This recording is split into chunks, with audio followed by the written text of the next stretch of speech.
জমি হইছে ভাই ভাগ্য। অনেকের টাকা থাকে কিন্তু জমি কিনতে পারে না। জমি সবাই কিনতে পারে না ভাই, সবার ভাগ্যে জমি জোটে না। নির্ভেজাল জমি খুব পাওয়া কষ্টকর ভাই। আপনি আমার কাছে আইছেন, আল্লাহ মনে হয় আমার কাছে আপনারা নিয়ে আইছে।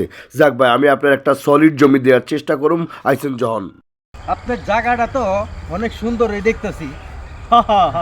এই যে বাউন্ডারি দেখতেছেন না, এই বাউন্ডারি আমার জমি আছিল, বুঝছেন? এই জমিটা নিচে কাটা জানেনি, ওই ভূমি অফিসে চাকরি করে ওই সাভারের এক লোক জমিটা নিচে, বুঝছেন? পছন্দ করে জমিটা নিচে, এটা কিন্তু আমার জমি ছিল। মানে এই দিক দিয়ে যা দেখেন সবই এই আলহাজ মোহাম্মদ কামরুল হাসানের জমিন। এই জমিতে কিন্তু শুন, এই জমিনে কিন্তু কোনো ভেজাল নাই, একেবারে নির্ভেজাল জমি পাবেন। আমার এই মৌজার মধ্যে যতগুলো জমি আছে সব আমার জমি যা আছে মৌজার মধ্যে, আমার জমিটা পাবেন খাঁটি নির্ভেজাল। যাক, আপনার কথাতে ভালোই লাগলো। এই উঁচা জায়গাটা দেখি কি অবস্থায়, যে পেঁপে বাগান দেখতেছি মনে হইতো। এই জায়গাটা আমার নেওয়ার খুব শখ। এই কি অবস্থা এই জায়গাটা। এই এই যে ভাই দেখেন না পেঁপে বাগানটা, হ্যাঁ। এই পেঁপে বাগানটা জানেননি আপনি? আমি বছরে 2 লাখ টাকা ইনকাম করি। আর ওই দেখেন ওই যে নারকেল গাছ আছে, সজনে গাছ, এগুলোতে মনে করেন মাসে বছরে ধরেন আপনার 1 লাখ টাকা ইনকাম করি আমি। যাক, আপনার কথা ভালোই লাগছে। কারণ আমার এই পেঁপে বাগানটা যেহেতু উঁচা টুচা আছে, আমি এই পেঁপে বাগানটা কাটছে আমি তাকে বাড়ি করবো। Good good. মাটি টাটি কিনোর লাগবে না। আপনার লাগে আমার কথাবার্তা ঢিল হয়ে গেল। আপনার আমি কাগজ করে দিবেন, টাকা ক্লিয়ার করে দিয়ে দিব 100%। সামনের সপ্তাহ। আপনি একটা ভালো ডিসিশন নিয়েছেন কিন্তু, ঠিক বুঝছেন? আছে, সামনের সপ্তাহ হ্যাঁ। আমার দলিল করে দিয়ে দিবেন। হ্যাঁ ঠিক কথা আছে, এটাই লইলো। হ্যাঁ ওইটাই ওইটাই ঠিক কথা। আছে। হ্যাঁ যান, তো যাবেন কই হন? যাবো ওইদিকে যাবো, আমার গাড়ি এই জায়গা দাঁড়াই নেছে, গাড়িতে চলে যাবো। আরেকটা জমি দিকে দেখেন, এটা ভালো আছে, এটাও ভালো। আরে শুনেন ভাই, মাটি হইলো খাঁটি, বুঝছেন? মাটি কিন্তু কারোর সাথে বেইমানি করে না। এই মানুষ আমার মতো মানুষ বেইমানি করে, বুঝছেন নি?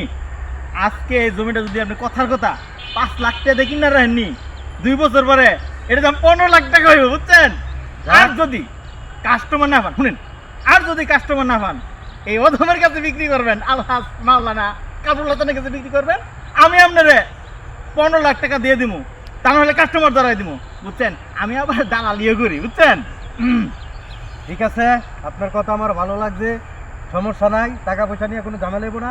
কিন্তু জায়গাটা আপনি আমার জন্য রেখে দিবেন। অবশ্যই অবশ্যই। ওকে। শুনেন, আবার ঘুরান কথাবার্তা নিয়ে। না না না, কথাবার্তা ঠিক থাকবে। শুনেন শুনেন, আমার কিন্তু কাস্টমার আছে, বুঝছেন? আপনার আমার মানিক ভাই ভালো লাগছে না, বুঝছেন? এলে কিন্তু আপনার কথা দিচ্ছি, কিন্তু অন্যের কিন্তু আমি কথা দিতাম না কিন্তু, সমস্যা নেই, টাকা পয়সা নিয়ে কোনো হ্যাঁ ভাই, সমস্যা হ্যাঁ নেই। ভাই। কিন্তু মাটিটা যাবে অরিজিনাল পাই। হ্যাঁ অবশ্যই অবশ্যই পাবেন, পাবেন অরিজিনাল মানে পাবেন। মাটি বেমানি করবেন না, আমি করতে পারি বেমানি। হ্যাঁ ভাই, সামনে চা খাই। হ্যাঁ চলেন। আপনি চেকটা দিব, গাড়িতে ব্যাগটা নিয়ে আসলাম। আচ্ছা আচ্ছা, ভালো। ওই যে এই জায়গা 5 লাখ টাকা চেক আছে। আচ্ছা আপনি এই চেকটা ঠিক আছে, ঠিক আছে, কালকে ভাঙায় নিয়ে, ঠিক আছে? আচ্ছা আচ্ছা, আল্লাহ হাফেজ। অনেক ধন্যবাদ ভাই। হ্যাঁ ভালো থাকেন ভাই। কালকে থাকবেন, ফোন দিবেন কিন্তু রাতে গিয়া। অবশ্যই, চেক দিছি না। আচ্ছা আচ্ছা, আল্লাহ হাফেজ। আল্লাহ হাফেজ। ওই বেটা, বারবার ফোন দিতেছস। আমি তো এক জায়গায় আইছি একটা জায়গার ব্যাপারে। জায়গাটা কনফার্ম করছি, দেখি কালকে তোরে নিয়ে আইসে কাগজ টাগজ কমপ্লিট করবো। তুই কালকে আমার সাথে দেখা করিস, ঠিক আছে? তোর আগে না, আমি আসতেছি। ভাই আসসালামু আলাইকুম। ওয়ালাইকুম সালাম। কি আপনি ভাই? ভাই আপনার বাসা ওই পাশেই, আপনারে কয়েকদিন ধরে দেখি এখানে আসা যাওয়া করতেছেন। আসলে বিষয়টা কি আমার একটু বলুন তো ভাই। বিষয়টা এই জায়গা কামরুল হাসানের কাছ থেকে আমি এই জায়গাটা কিনতে চাইতেছি। কনফার্ম হয়ে গেছে, কালকে আমি এর ব্যাপারে ডিল করবো, টাকা পয়সার ব্যাপারে। কাগজ কলমে খাতা খাতাতে আপনার দলিল করে দিবে, দিলে আমি সব কমপ্লিট করে দিই। কামরুল হাসান মানে ওই যে আলহাজ কামরুল হাসান? হ্যাঁ হ্যাঁ হ্যাঁ। ভাই একটা কথা আমি আপনারে কই, মুসলমান তো আমরা না, কারো বিরুদ্ধে কিছু বলা মানে সেটা হলো বিপদ গাওয়া। আপনি যে টাকা দিয়ে জমিটা কিনলেন, এই টাকাটা আপনার কষ্টের টাকা না? অবশ্যই। শুনেন, এই কামরুল হাসান ও কোনো হাজি না, ও নাম দিছে আলহাজ, কিন্তু ও 1 নম্বরে পাজি একটা লোক। এ কি করে? আমি তো প্রায় 5 লাখ টাকা বাইনা দিয়ে দিছি। আমি আপনারে কই, যেটা দিছেন এটা তো দিছেনে ভাই, আর আগায়েন না ভাই। সে জমির ব্যবসা কইরা সে অনেক টাকার মালিক হয়েছে, কিন্তু এই যে এখানে কোন জমিটা দেখাইছে, ওই পেঁপে বাগান না নিছি, জায়গাটা ভালো, মাটি মুটি ভরা আছে, তাই আমি নিচে এই জায়গা বাড়ি করবো। এই ভাই। উপলক্ষে আমি 5 লাখ টাকা বাইনা দিছি। আপনি যে কি শুনাইতেছেন, মাথা তো আমার ভাই ঠিক আছে এই জমি তো হ্যাঁ না আহে এখানে তার মানে আধা কাটা জমিও নাই, একটা জমিও নাই, আর ওই নিচে কিছু জায়গা তার থাকতে পারে, তাও ভেজাল। ভাই আমি আপনার একটা কথা কই শুনুন, হে না হাজি নাম দিছে আলহাজ, কিন্তু হাজি না, সে এক নম্বরে পাজি লোক, খুব বাজে লোক। ভাই আমি আপনার একটা কথা কই, বাংলাদেশে অনেক লোক আছে, অনেক লোক আছে আলহাজ হজরত মজরত বহুত কিছু লাগায়, সুফি দাড়ি টুপি লাগায়, কিন্তু ভাই এরা পাজি, এগুলো হলো তাদের ব্যাস।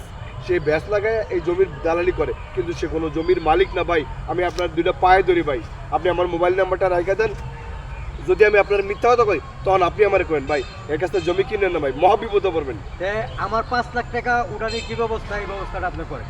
আপনার নাম্বারটা বলেন। আচ্ছা আমার নাম্বারটা কইতেছি 017-455-869। হ্যাঁ ঠিক আছে। আমি কই ভাই শুনুন, আপনি এখন কি করবেন, টাকা যেহেতু দিয়েই পালাইছেন, তাইলে আপনি তারে করবেন কি ভাই, না তার সাথে আমার কন্ট্যাক্ট হচ্ছে, এই সপ্তাহ পরে আমারে নিয়ে যাবে দলিলের মাধ্যমে, তখন আপনার আমি স্মরণ করব, ঠিক আছে? আরে হাতে হাতে না ধরলে আমি টাকাটা উড়াইতে পারবো না, যেহেতু আপনি বলতেছেন যে সে একটা বাটপার, আমি তো আপনার না নিয়ে আরে ধরি তা আমার টাকাটা উড়াইতে পারবো, কারণ আমি তো এই জায়গার না।